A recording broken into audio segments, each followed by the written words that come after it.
Hello friends, welcome back to my channel. ఇవాల్టి recipe వంకాయ కొత్తిమీర కారం. ఈ రెసిపీ ఎలా చేయాలో చూసేద్దాం. ముందుగా కొత్తిమీర కారం కోసం మిక్సీ జార్లోకి వెల్లుల్లిపాయలు, బాగా కారంగా ఉన్న పచ్చిమిర్చి 3, 1 కప్పు కొత్తిమీర, 1 స్పూన్ జీలకర్ర వేసుకొని బాగా మెత్తగా పేస్ట్ చేసి ఈ కొత్తిమీర కారాన్ని రెడీగా పెట్టుకోవాలి. కడాయిలోకి నూనె వేసుకొని ఆవాలు, పచ్చిశనగపప్పు, కొద్దిగా కరివేపాకు వేసుకొని బాగా ఫ్రై చేసుకోవాలి. లేతగా ఉన్న వంకాయలను సన్నగా కట్ చేసుకొని ఆయిల్లో ఫ్రై చేసుకోవాలి. ఈ వంకాయ కొత్తిమీర కారం తెల్లని వంకాయలతో చేస్తేనే టేస్ట్ బాగుంటుంది. ఇప్పుడు 1/2 స్పూన్ పసుపు, 1/2 స్పూన్ ఉప్పు వేసి వంకాయలను బాగా మగ్గించుకోవాలి.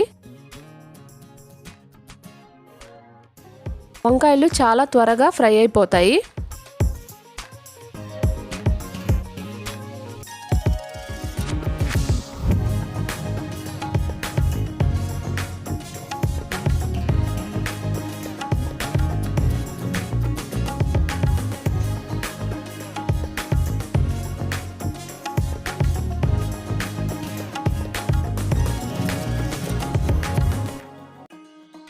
వంకాయలు బాగా మగ్గిన తర్వాత మనం ముందుగా రెడీ చేసుకున్న కొత్తిమీర కారం పేస్ట్ని వేసుకొని 1/2 స్పూన్ గరం మసాలా, రుచికి సరిపడా ఉప్పు వేసుకొని బాగా కలుపుకోవాలి.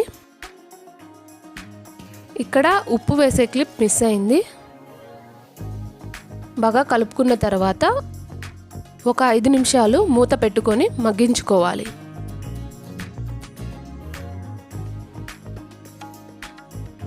చూసారు కదా, వంకాయ బాగా దగ్గర పడిపోయింది. వంకాయ కొత్తిమీర కారం రెడీ అయిపోయింది. సర్వింగ్ బౌల్లోకి తీసేసుకుందాం. టేస్టీగా ఉండే వంకాయ కొత్తిమీర కారం రెడీ. ఈ రెసిపీ మీకు నచ్చినట్లయితే మీరు ట్రై చేయండి. ఈ వీడియోని లైక్ చేయండి, ఫ్రెండ్స్ అండ్ ఫ్యామిలీతో షేర్ చేయండి. మా ఛానల్ని ఎవరైనా కొత్తగా చూస్తున్నట్లయితే ప్లీజ్ సబ్స్క్రైబ్ చేసుకోండి. Thank you for watching.